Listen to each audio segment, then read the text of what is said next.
Welcome to Mid-Century Living, your weekly nostalgia podcast about the best of technology and culture from the mid-20th century.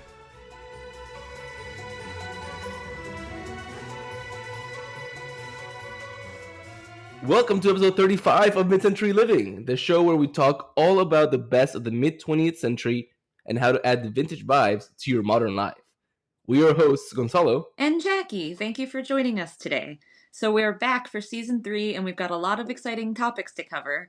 Since this episode is being released while many of us are enjoying a long Independence Day weekend, I wanted to talk all about the United States Bicentennial celebration from 1976. That's right, we've got another 70s rule breaker episode. But first, Gonzalo, how's your summer vacation going so far? Great way to start the mid-century podcast season is with a rule breaker, huh? Yeah, well, if we didn't do it now, we'd have to wait a whole other year and do it next July. So That's true. Yeah. Yay, happy Independence Day, people. How was my vacation so far? Well, I just traveled up to the north where one goes if you live in Texas because it's hot as everything here. I can't say the word because, we're a family podcast. But I went up to Chicago and then to Michigan to visit former, or I guess, Friend of the show, Alex. and it was it was amazing. Like the temperature was so perfect. It was like 50 in the morning and like high 70s in the afternoon. Oh man. And then I got back here and it was like 95, feels like 105. Yeah. I can't believe how hot it got so far already. That sounds nice to go someplace cooler. I know. We went strawberry picking. Oh. I know. It was so much fun. And but okay, so I traveled north in the summer. So I only took one pair of like pants. Everything else was shorts. And I wasn't about to go wear my nice pair of jeans strawberry picking if I had to get on the train the next morning to go back to Chicago. And I was like, I don't want to have to like wash my jeans. So I just wore shorts. And I was cold. And everybody on the little hayride that you have to take to go from the parking lot to the fields, they were like, oh, it's colder than usually in June. And I go, yeah, I know it's cold. And then, so of course, Alex, they're like, oh, yeah, well, this is his first time strawberry picking. He's from Texas. So everybody was like, are you really cold? And I go, yes. Yes, I'm really cold. Let's not talk about it anymore, shall we? Yeah. But then they're like, oh, it's going to be so hot next week. It's going to be like 85. And I'm sitting there like, They did that to me one time. My family went to Boston in July, and they were like, oh, sorry, it's so hot out. And it was 84 degrees in the sun. And I'm just like, this is winter weather for us. This is nothing. Yeah. No, but it was a lot of fun. I mean, I had never gone strawberry picking before. And every time I'm up in Michigan, I thoroughly enjoy it. Is it like a buy a basket and fill it up as much as you can, and then you just get to take it home kind of thing? No, it was by the pound. Oh. We picked 23 pounds of strawberries. Dang. And then, and one more thing. Okay, before I know I'm hogging the weekly catch up because it's more like the monthly catch up. Yeah.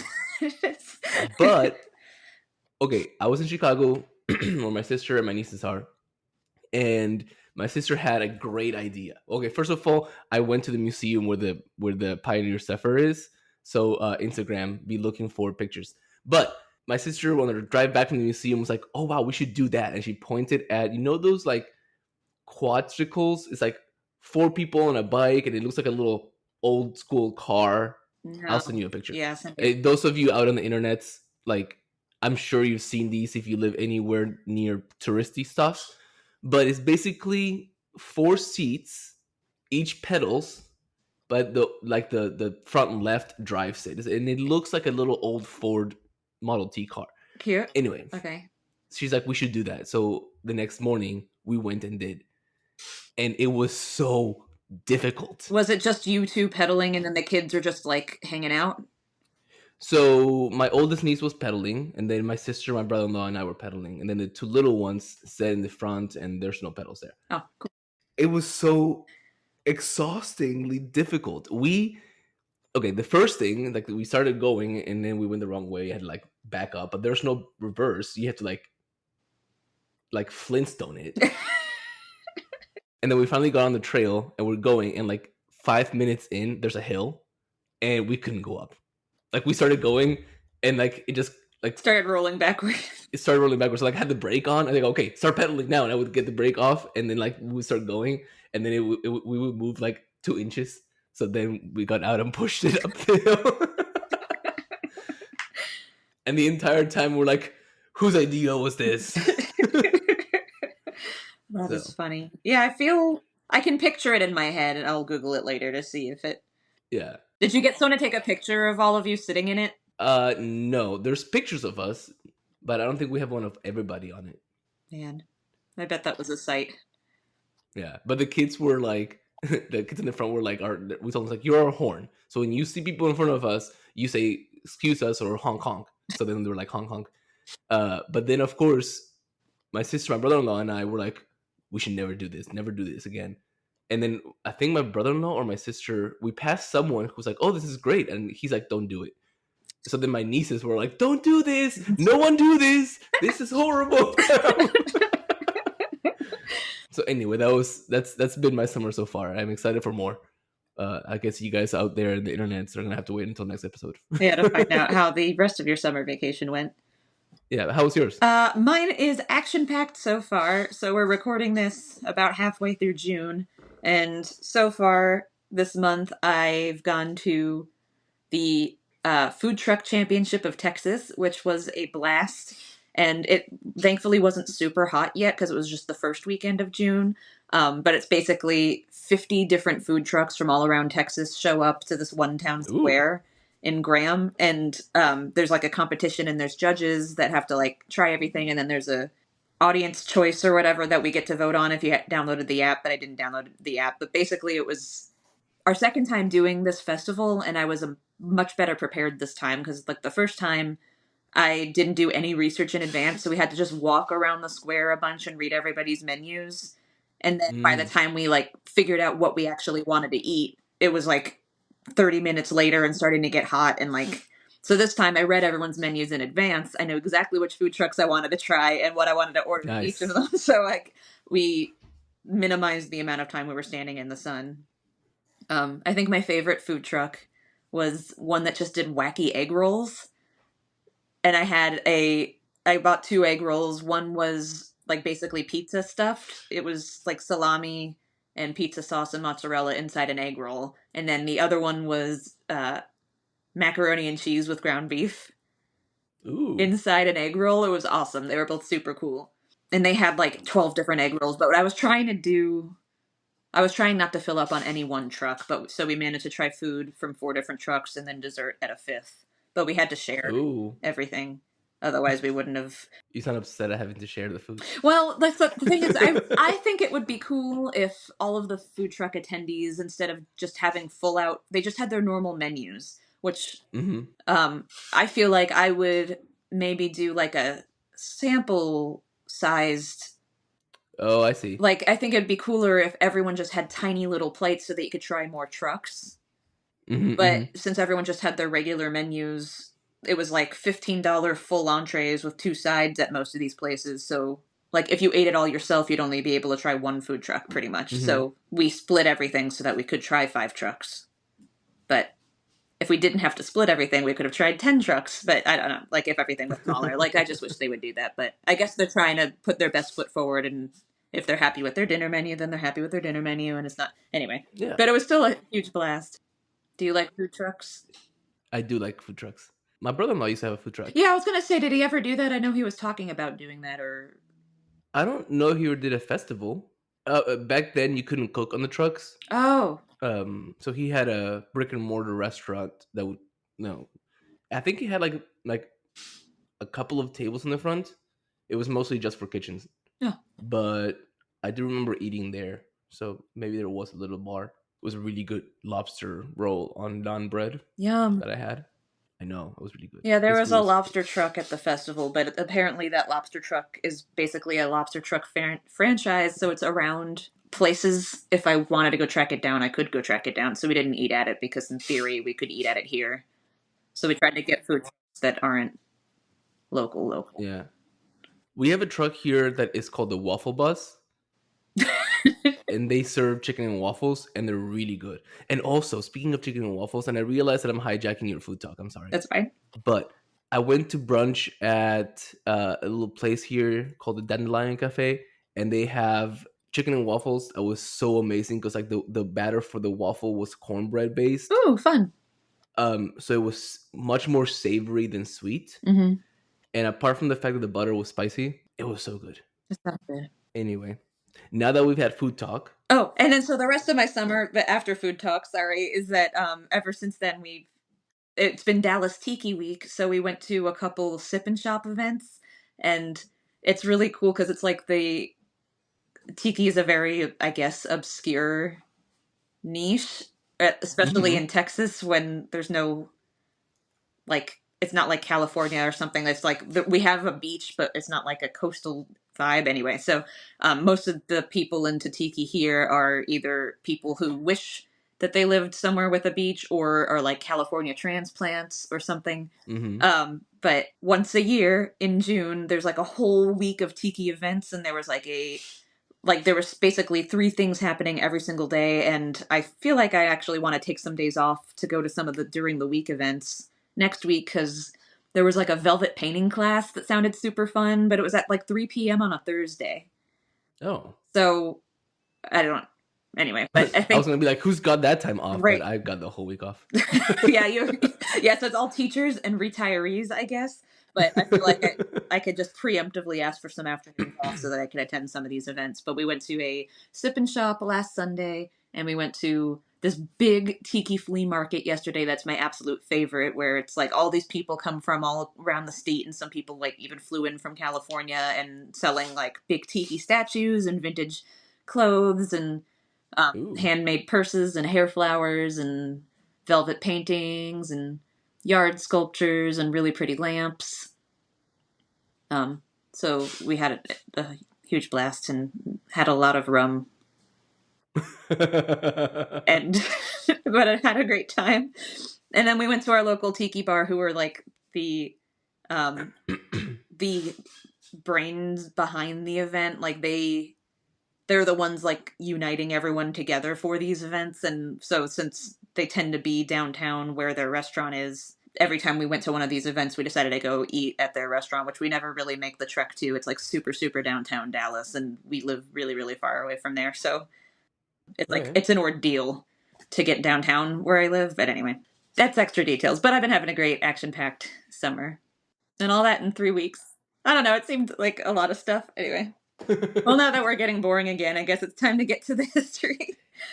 Yes, let's get on with the show. So today you say we're talking about the Bicentennial, right? Yes. So I am obsessed with the Bicentennial. I just think it's fascinating how over the top it all got. I have a lot of Bicentennial merch, like glasses and napkins and like tea towels that I just like have acquired in places. It was this like really fantastic time. I mean, if you think about the time period leading up to it, we were just coming out of the 60s, which is like a time of huge political unrest. We just had the Watergate scandal and constitutional crisis. Like everyone was just ready to put all of that stressful, worrisome time behind them, and everyone just really threw themselves into the bicentennial in a really big way. So it's just like this really fascinating year of time. Like 1976 was wild and over the top, and I just love it. So I had to talk about it at some point. So I was saving this for July on purpose, so that it would work with Independence Day weekend. So hope everyone's excited. Yay! Do you know anything about the bicentennial or? No, I know that it marks 200 years of the USA being a thing, Mhm, mhm. and that's as far as I know. I'm imagining lots of uh, flags and banners and those like little rosettes things. We have those in Argentina. We call them escarapelas, which is like a little like clip you put on your shirt. It's like a little circle with like a little flag. Yeah, We wear them on national holidays. I bet that was involved, but it also was even more like more patriotic than that. Like, wait, just so buckle up. I guess I'm gonna go through a lot of the festivities. So several cities actually started celebrating early. There were smaller commemorative events in the couple years leading up to 1976, but because there's already so much to cover, I'm just going to focus on the events of 1976 because it had the most festivities. The festivities included elaborate fireworks displays in several major U.S. cities, The display in Washington, D.C. was televised nationally. There were fleet parades, which was basically international sailing ships going on little parades in big rivers and harbors. There were multiple television specials, Saturday morning cartoons, and movies featuring American history or bicentennial specific events. There were historical reenactments, there were parades, and lots of fun patriotic branding and marketing campaigns, which is actually my favorite part, and we'll get to that at the end. So here is a little bit about all these specific celebrations that took place around the country. So in New York, this seems to be the event that most people remember the most. I found this Reddit thread from a subreddit that exists called Ask Old People. Ooh. So there was a thread on Ask Old People that was, do you remember the American Bicentennial? What was it like? And so I just read all of these people who were teenagers in 1976 or like children in 1976, and most of them mentioned specifically the Fleet Parade in New York City as like the thing that they remember the most. So there was a Operation Sail event, or Op Sail, which sounds super military-y, which is the second ever since 1964. It was an international fleet parade of tall-masted sailing ships. 16 of them sailed to New York to participate in the Grand Parade of Sailing Ships, and each of the ships flew a banner featuring the bicentennial logo. And New York also at the same time hosted an International Naval Review on the morning of July 4th, where many nations sent warships to New York Harbor, and President Ford sailed down the Hudson River aboard the guided missile cruiser USS Wainwright to review the international fleet and receive salutes from each visiting ship. Apparently this was a very big deal, and a lot of people traveled just to look at the ships. So especially cool. people who were kids then, I guess a lot of people's parents took them to go look at the boats. So We don't have any like big military parades. Like, we're filming on June 16th. Yesterday in Britain was the Trooping of the Color, which is a huge parade. In Argentina, the Grenadiers just started doing the change of the flag publicly again.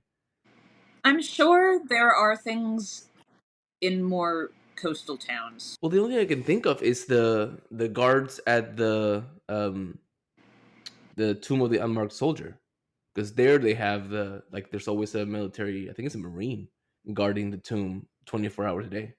The only thing I can think of is like the military planes doing their little shows. Yeah, That Yeah, happens yeah. a lot, but I don't know about boats or land things. Yeah, I don't know. No. But that's today. Yeah, something to look for. Let's go back to 1976. Let's go back to the 70s. And so Washington, D.C. had the like biggest U.S. bicentennial parade. Johnny Cash, of all people, served as the Grand Marshal. And the event was attended by Queen Elizabeth II and Prince Philip. And they also toured the country afterwards, attending other bicentennial functions with the president. Hold up, that's like asking your ex I to come know. to your wedding. So weird that they showed or up. your They're like, anniversary. good job, you guys, getting rid of us 200 years ago. Now we're going to go see how you're doing. So they just like hopped around the country with the president looking at stuff. The Smithsonian Institution had several exhibitions celebrating the event, including a long-term exhibition in its Arts and Industries building, replicating the look and feel of the 1876 Centennial Exposition, which was the 100th anniversary. Many of the artifacts dated from the 1876 World's Fair, which was in Philadelphia at that time. And they also did the Bicentennial Festival of American Folklife, which was thousands of national and international scholars, folk artisans, and performers hosting programs in the western part of the National Mall 5 days a week for 12 weeks in the summer of 1976. And they also opened the new home of the National Air and Space Museum on July 1st, 1976. So there was much going on in the Capitol. Which is one of my favorite museums about air and space. I've never been. I want to go. I've never been to the Capitol, and I just really want to go to the Smithsonian. It's been like 3 days in the Smithsonian. So there's, I think, like 11 Smithsonian museums. There's a lot of Smithsonian museums, and they're all free. Yep. And they're all awesome. That's why I need like 3 whole days. Yes. I want to go to all of them. Yeah. I think when I went, I like my itinerary, because I'm a type A traveler. It was like morning I had 3 hours at a museum, then I would go have lunch, do whatever, and then I have 3 hours for a museum in the afternoon, and then I would go to the gym and then have dinner. My schedule would look similar except for the part at the gym. Be it the part where I'm eating cake or something. Well, that's why I have to go to the gym on vacation so that I can eat cake. I just eat the cake, but which is another problem in itself. But whatever. That's not today's episode.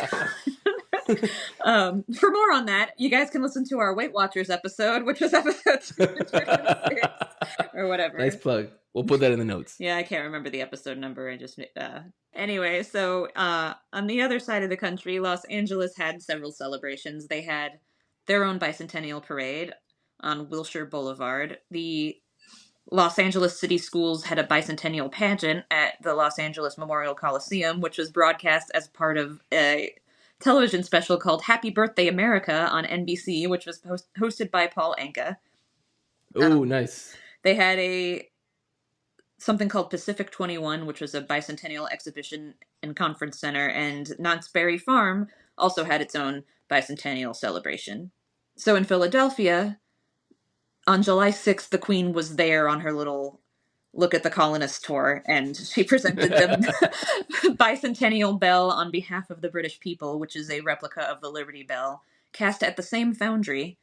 It's inscribed with, "For the people of the United States of America, from the people of Britain, 4th July 1976, let freedom ring." So that's sweet and supportive. It is nice. So there was also a Delaware Crossing reenactment on November 20th and 21st of 1976. It was apparently super impressive historical reenactment of George Washington leading the Continental Army across the Delaware River. The real event took place in December over Christmas weekend, however, but the reenactment was in November. So the organizers dedicated meticulous attention to detail in planning this reenactment other than the date. I put that in parentheses myself because I thought it was so weird that they moved it. Like, they were so close. But different dates. Yeah. I know they could have at least done it a month before on November 25th, 26th. Like, if it wasn't going to be on the same weekend, then it could have been in July. Yeah, in July, like whatever. But probably they wanted it to be cold, though, because they were wearing period-accurate uniforms and carrying period-accurate tools and weapons. And they needed the currents to be icy to make the spectacle as grand and accurate as they could be. So it was a whole fleet of boats crossing the icy currents of the Delaware River. And it was so popular and fantastic that ever since then, that reenactment has occurred every year. And there's actually two now, and they're in December. There's the first crossing reenactment, which is basically a dress rehearsal that you can go see 2 weeks before Christmas, and it's usually less crowded. And then the official reenactment is a Christmas Day crossing, and apparently there's festival booths around it, and it's a whole big fun weekend with activities and stuff. Cool. So that sounds super fun. NASA, to celebrate, staged a science and technology exhibit called the Third Century America, which took place from May 30th through September 7th, 1976, and boasted 15 giant exhibit domes with participation from 16 governmental agencies. It opened at 8 a.m. and closed 5 p.m. daily, and visitors were also enticed with a thrill-packed tour aboard an air-conditioned bus through Kennedy Space Center. Admission, including the bus tour, cost $5, which is $24 today, adjusted for inflation, which still seems like a pretty sweet deal, actually. Yeah, I love that they added it has to be AC because, let's face it, Kennedy Space Center is in Houston where it's hot all summer long. They did this in the middle of the hottest part of the year. Well, I mean, it's not their fault that's when that's when Independence Day is. But I love that it was an air-conditioned bus was also probably just novelty in general at that point. I don't know when air conditioning became standard and everything. Well, down here is standard all the time, but it's an option in most places. My car, the default version of my car, comes without AC. Really? Even now? Option. Even now. That's crazy. The default version also comes with the kind of windows that you had to wind up. Oh, but it's a Jeep. Yeah. So that doesn't count. It's not a real car. It's a vehicle for. I mean, you're not buying it. You're not supposed to buy Jeeps just to drive around town in. You're supposed to buy Jeeps to go climb rocks. Okay, I feel personally attacked. So how about we talk about Disney? So the Disney parks also had their own celebrations on both coasts. So Disneyland and the Magic Kingdom at Walt Disney World presented America on Parade, which is an elaborate parade celebrating American history and culture, which featured a new song written by the Sherman Brothers specifically for the event. You may know them from such classics as Mary Poppins and all the songs from the World's Fair. So they wrote a song for the event called The Glorious Fourth, which was actually especially exciting because they'd already left Disney Studios at this point, but then they came back to write that song. And the parade ran twice daily from June 1975 through September 1976. And they also showed the whole parade in a TV special called Walt Disney's America on Parade. Professional sports did celebrations. I'm not a sports person, so most of this is going to sound like me reciting something in another language, so apologies. The overall theme of the entertainment of Super Bowl X, which was held January 18th, was to celebrate the Bicentennial. Players on both teams, which were the Pittsburgh Steelers and the Dallas Cowboys, wore a special patch with the Bicentennial logo on the jerseys. The halftime show featured a performance group called Up With the People, and it was entitled 200 Years and Just a Baby, a tribute to America's Bicentennial. No. The United States... I'm glad they didn't say that the U.S. was 200 years young, because I hate it when people are like, "Oh, she's 40 years young." No, stop it. It's 40 years old. I'm very passionate about this. It is a really annoying phrase. I agree with you. So the Olympics, they tried to be super patriotic during the Olympics that year. The United States Olympic Committee actually initiated bids to host both the 1976 Summer and Winter Olympic Games in celebration of the Bicentennial, but apparently it did not work out, and they both ended up being hosted in other countries anyway. Apparently it's super hard to get the Olympics here. Yeah, it is. Philadelphia served as the host for the 1976 NBA All-Star Game, the 1976 National Hockey League All-Star Game, and the 1976 NCAA Final Four and the 1976 Major League Baseball All-Star Games, at which President Ford threw out the first pitch. Fun. So, sports. And that's it. So that was there for the sports people. I didn't ignore them. So other stuff that people did was so those were like the official big major celebrations. There were other smaller and more wacky ones, like local observances included painting mailboxes and fire hydrants red, white, and blue, and even to look like little colonial soldiers. I included a link. Click on the link and then tell the people what you see. Oh, man. I don't know what that was, but they are so cool. They're like little people looking things. They look like the Nutcrackers. That's what they look like. So apparently... But they all have this like random like thing protruding out of their chest, which is where you put the hose. I think they're adorable. Someone in that Reddit thread I was reading said he actually painted a lot of them in his town as an Eagle Scout project. So I guess they had... Oh, that's cool. Boy Scouts painting them, so that explains a little bit. Ethan Allen looks a little bit... Benjamin Franklin I like. Apparently there are some of those still around if the paint was sealed well enough. So That's adorable, and that happened. Some other fun and tacky celebrations that other things did. There were many national railroads painted locomotives or rolling stock in patriotic color schemes, typically numbered 1776 or 1976, and then model railroad companies quickly released recreations of these, and they were very popular among both children and adults. Many military units marked their aircraft with special designs in honor of the Bicentennial.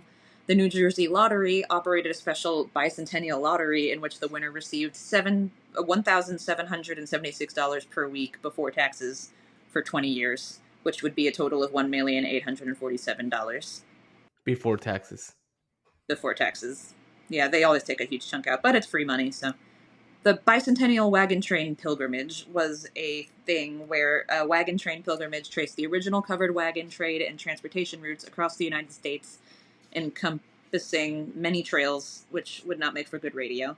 It started in Blaine, Washington on June 8th, 1975, and concluded at Valley Forge, Pennsylvania on July 4th, 1976. Another memory that came up a lot with the people in the Reddit group was something called the Bicentennial Minute, which is a short TV segment after the news every night describing an inspiring bit of historical trivia, and it was hosted by a different celebrity every day. Oh, that's cool. And then there was also the American Freedom Train, which was a train that had its own special red, white, and blue paint color scheme and its own itinerary and route across the 48 states, hopping or stopping to visitors and displaying Americana and related historical artifacts. And there are plans to run a Freedom Train again in 2026, but more on that cool. in our Connection to Today segment. For now, we have gotten to, now that we're getting wackier, the branding and consumerism portion of the Bicentennial celebration. So there was an official logo that was made for the event. So the logo was a stylized red, white, and blue 5-point star encircled by the words American Revolution Bicentennial, 1776 through 1976, in Helvetica, of all fonts. Designed by Bruce N. Blackburn, a co-designer of the modernized NASA insignia. Ooh. This was trademarked, and products were only permitted to display it by paying a license fee to ARBA, which I guess was the company. American Revolution Bicentennial Association. Probably. That's probably what that stands for. So there is a lot of stuff floating around on eBay with that logo on it, so you know if you got like officially licensed Bicentennial merch if it's got that logo on. But there's plenty of other patriotic stuff to buy because the Bicentennial became not just a celebration of American history, but a branding bonanza. So sponsorships and endorsements flooded in as companies sought to align themselves with the spirit of the occasion. Many commercial products appeared in red, white, and blue packages to tie them to the Bicentennial. Many brands ran patriotic marketing campaigns. I found an article that has photos of a lot of them. It's like Pez, Zippo lighters, like all the cereals, like everything. And I will link that in the show notes if anyone wants to go look at them. Pretty much every product you bought in every business window had some Bicentennial decoration. Everyday objects like t-shirts, hats, and even household items were emblazoned with stars and stripes. Car dealers even put out special red, white, and blue Bicentennial cars. Ooh. Babies born that year were all referred to as Bicentennial babies, and any women who got married that year were called Bicentennial brides. There was actually one official Bicentennial baby who was a woman named Karen Steele, who was, at the time, the first baby born on July 4th, 1976, 12 seconds after midnight. And so she became famous just for being born that moment. And she was featured on the Today Show and Good Morning America and received commemorations from President Ford and What? a host of other notables. Just because she was born, she didn't. It's not an achievement. It's not. I She's like, know. I'm gonna It's be really born a now. bigger deal for her mother, I guess. But yeah, the Yeah. Bicentennial baby was a thing. So, some analysis of this over the topness. Critics of the branding bonanza argue that these marketing tactics undermined the integrity of the Bicentennial. Oh, come on. That's what I said. But since we're gonna show both sides, I guess. So, some historians argue that the mass rebranding and marketing reduced a momentous occasion in American history to a marketing gimmick, and that the true significance of the Bicentennial was overshadowed by commercial interests. However, the supporters of the branding frenzy argue that it helps democratize the celebration, making them accessible to a wider audience. And by embedding patriotism into everyday products and experiences, the Bicentennial became more inclusive and engaging for Americans across the country. And that is how I feel. I think those critics were just upset that they didn't come up with the ideas that some other people there like, oh, we didn't come up with that idea. You suck. But I don't think the 4th of July is supposed to be like a somber thing. You're supposed to celebrate. So Yeah. I think it's nice that all of the show, maybe they're just like trying to make some extra money or like and capitalize on the situation, but I feel like more companies doing more patriotic stuff is always a good thing. I don't know. I get it. I get their whole like, oh, we need to, this is important. We need to celebrate the importance of it, and by putting out little tchotchkes that are red, white, and blue, like I can see how that takes away from the importance, but only if the people putting out these things are doing it to take away from the celebrations. Right. I It's think not it like adds. it was one or the other. Yeah. It adds to it. Yeah. Because like all of those official events were happening and they all sounded really exciting and I'm sure they were like very big and official looking, but it's nice to just have other fun stuff Yeah, too. little mementos. Especially if you don't live in big cities or anything. Yeah. Stuff that you can then pass on to your kids and be like, look, I was here. I was here. I bought this hat. So what's the influence on today? So, one main influence that all of this patriotic extravagance had on society was the popularization of the American colonial influence on home decor and architecture, which is sometimes referred to as bicentennial chic, but is more often called colony awful or put an eagle on it. It is granny decorating to the max, but early American colonial home decor actually has been around since the 40s, but the look got really bold and loud in the mid 70s, and it stayed strong till the 80s. So, some other motifs besides eagles that were included in this decor are soldiers and horses, the Liberty Bell, emblems. All of these were like stitched onto like couch cushions and curtains and wallpaper, like just the Liberty Bell in the bathroom. Like, it was just crazy. They had butter churns and oil lamps converted into table lamps, spinning wheels just plopped into your living room as art. Retro Renovation has a great article about it with lots of photos that I will also link in the show notes. But perhaps the most important connection to today is that we have another big independence anniversary coming up. 2026 will be our. I haven't tried to say this out loud yet. Semi-quincentennial. Semi-quincentennial, or our 250th anniversary. So there are already several event commissions working on stuff. They actually, some of them were formed as early as like 2011. Ooh. So from the official government commission, we'll be getting at the very least commemorative coins and postage stamps again, specifically named naval vessels, and events in, quote, locations of historical significance to the United States, which will include Boston, Charleston, New York City, Louisville, and Philadelphia. The Daughters of the American Revolution and the Sons of the American Revolution are also helping out a lot in their respective cities. Did not know Will that it was be still as around. big as the Bicentennial? I don't know. I guess we'll see. I guess we'll see. Like, I mean, I feel like people still love a branding frenzy. Mm-hmm. I feel like, I hope that it spreads out to the rest of the country and doesn't just stay in these like big official events, and that I there's a think whole bunch so. of stuff I think it'll be a happening thing. too. That would be cool. Yeah. I know it's only halfway through. It's not like a big like century celebration, but it's still really cool. I mean, people who were at the Bicentennial are still around, Yeah. so hopefully they will help keep it tacky. I don't know. We'll see. Hashtag keep it tacky. Anyway, but now that we're caught up to the present, it is time for our etiquette segment. So, Gonzalo, what do we have today? All right. Well, since we discussed the bicentennial today, I wanted to discuss something USA related. So this is the etiquette for, quote, the new resident in Washington. And it comes once again from Amy Vanderbilt's complete book on etiquette, but this time from the book from 1963. Exciting. Yeah. So, regarding the flag and the national anthem, many homes and businesses in the capital display the flag, which is very interesting because I just saw a TikTok about someone not from Texas coming to Texas, and they're like, Texas are so proud. They have flags everywhere. And I'm like, do other states not? I don't know. We're just special. We are special.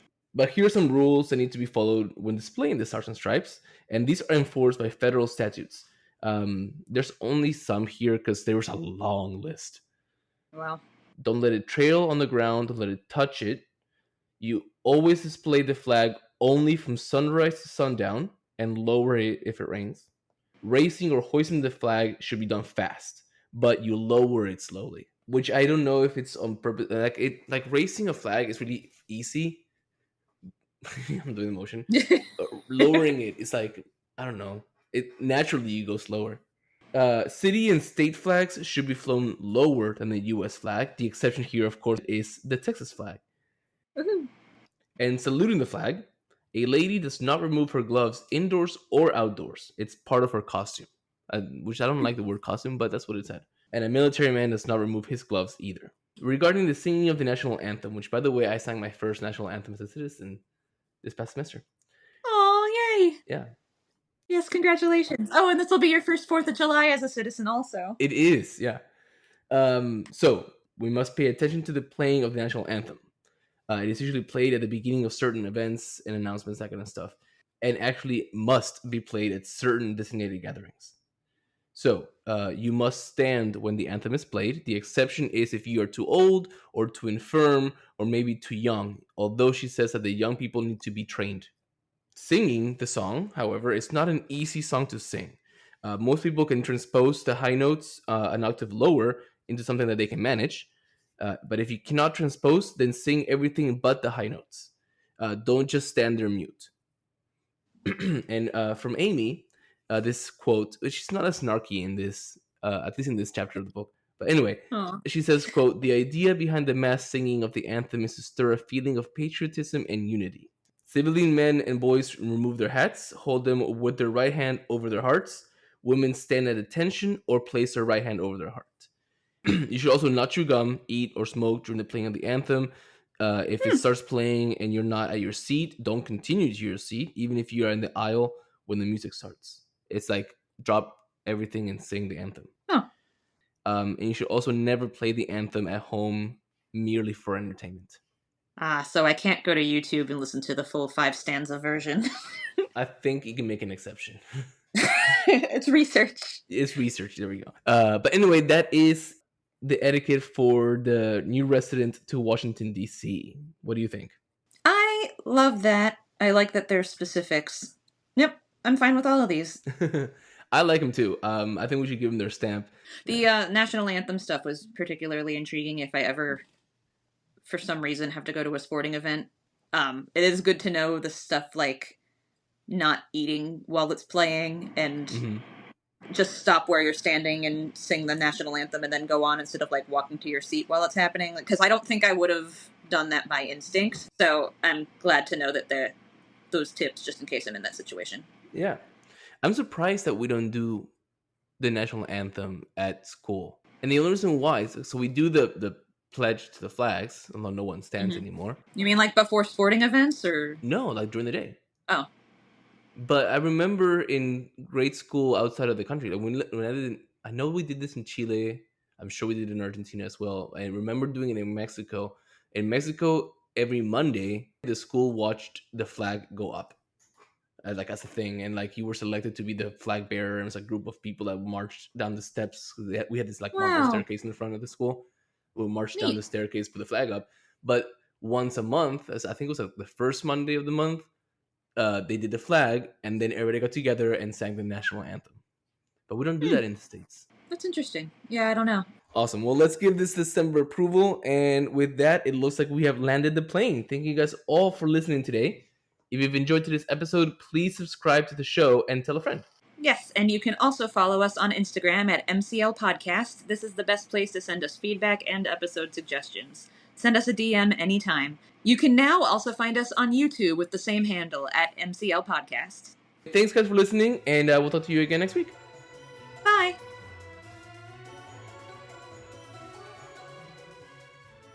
Thank you for listening to Mid-Century Living. Please subscribe, tell your friends, and leave a review.